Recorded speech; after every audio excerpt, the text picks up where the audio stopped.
Hey everybody, welcome to Tabletop Never Stop. Today we're doing a brief tutorial on how to use Tabletopia, specifically how to use Tabletopia to play Super Fantasy Brawl. It can be a little intimidating to just jump right in, so I'm just going to walk you through it. So here we are in Tabletopia. This is actually the Steam version. You can also access it just through the browser at tabletopia.com. And I've tried both and I didn't notice any particular difference. So we'll actually see that if we scroll down, Super Fantasy Brawl is actually here in their news section and here on a Kickstarter game list. But since it might not always be there, we're going to just look for it here. There it is. All right, and now we've arrived at this page. We can launch a game either online or hot seat. Also some useful links.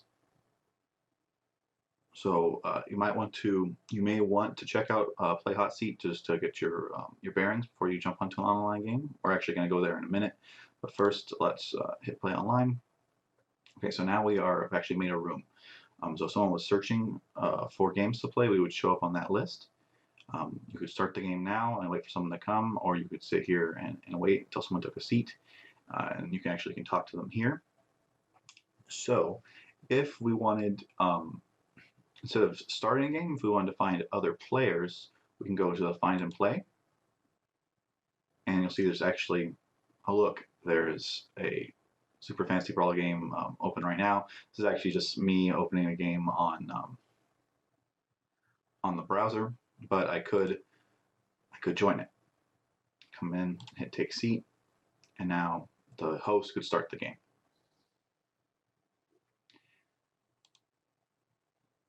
You could also check out Games in Progress. And oh look, there is an actual real person. Morjan is sitting in his own lobby with an empty seat.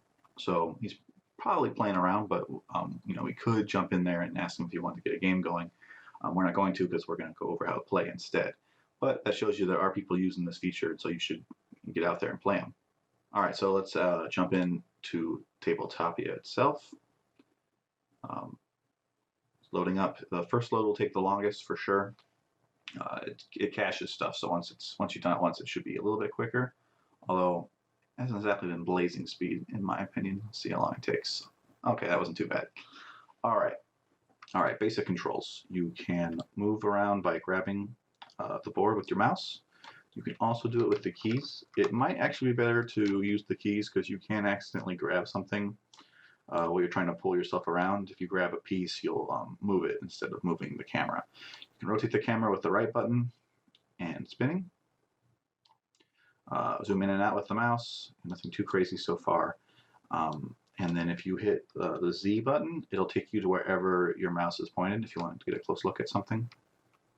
So the most complicated piece of Tabletopia is probably just moving like the individual cards and pieces around. The thing to remember is if a stack is highlighted, you'll pick the whole stack up. And if it's not, you'll just grab the top piece of the stack. To put stuff back in a stack, you just hold it over until it highlights, and then it'll return to stack form. But if you just place it on top, nothing's gonna happen, and now you have just this big mess, and you can't pick the stack up. All right, so let's grab ourselves a team. Go with Kilgore, Dugrin, and Ket. So I'm dragging everything over by double-clicking on these guys. All right, so we'll pull these guys off here, off of their stacks. Oops. All right, now we need to combine these decks and shuffle them.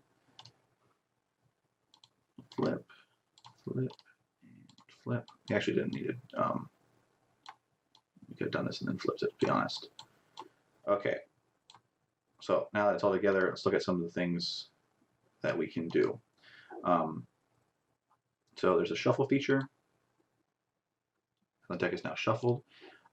There's deal, which will actually get cards to me and the opponent, so we don't need to do that.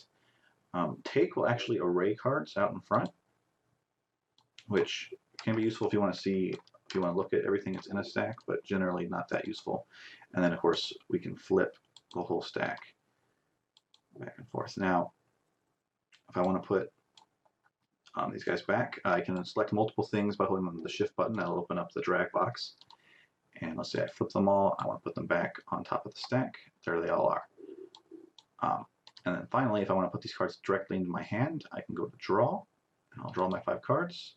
There I have them. I can also pick them up just by off the table by dropping them near the bottom of the screen. So when I play a card, I can put it on the table,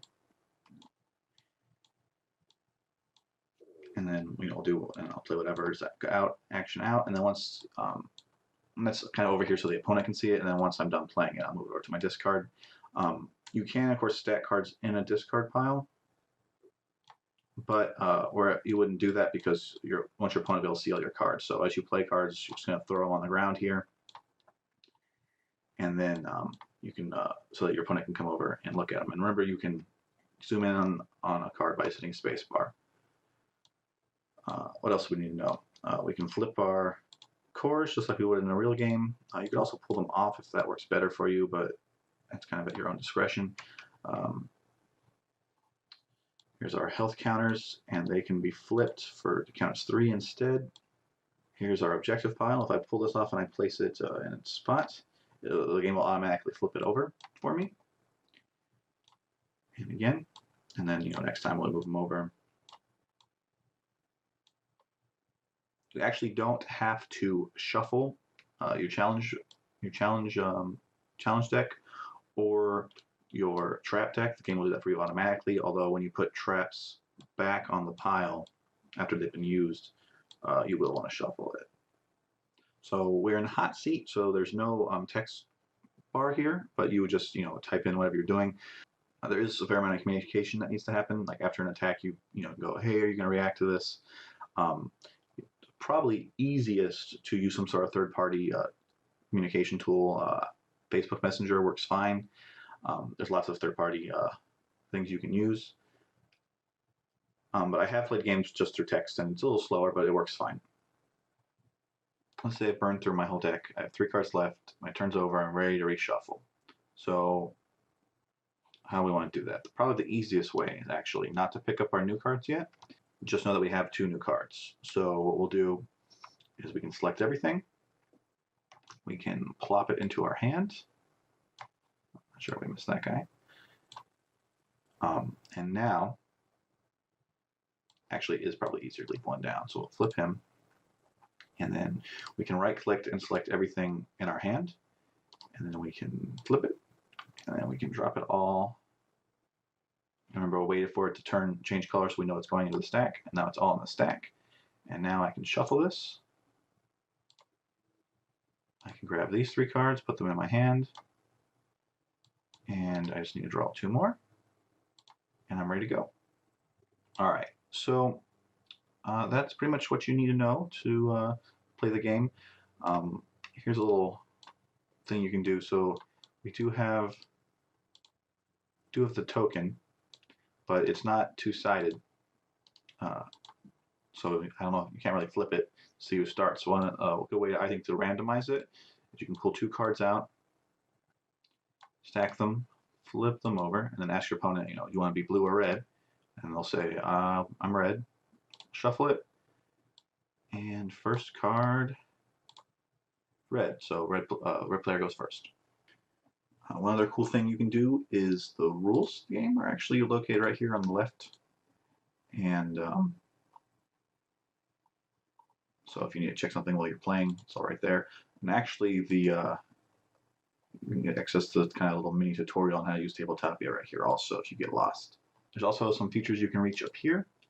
You can close the room. You can restart the room if you make a big mess or if you're starting a new game. You can close the room.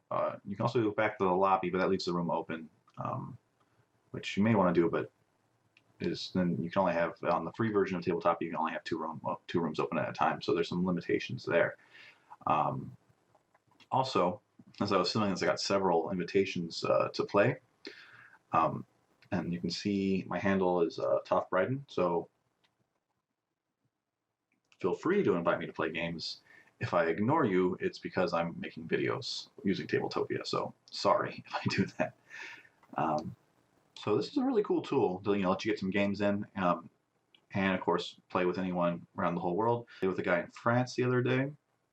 I kicked my butt, but it's that's not a thing you can do without Tabletopia. So it's a pretty cool feature.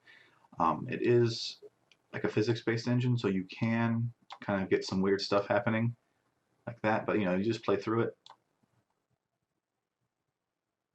So I hope you enjoyed this video, and I hope it was instructional. I also have a series called Know Your Champions, where I go through the individual champions and kind of break them down. So feel free to check that out. And thanks so much for watching.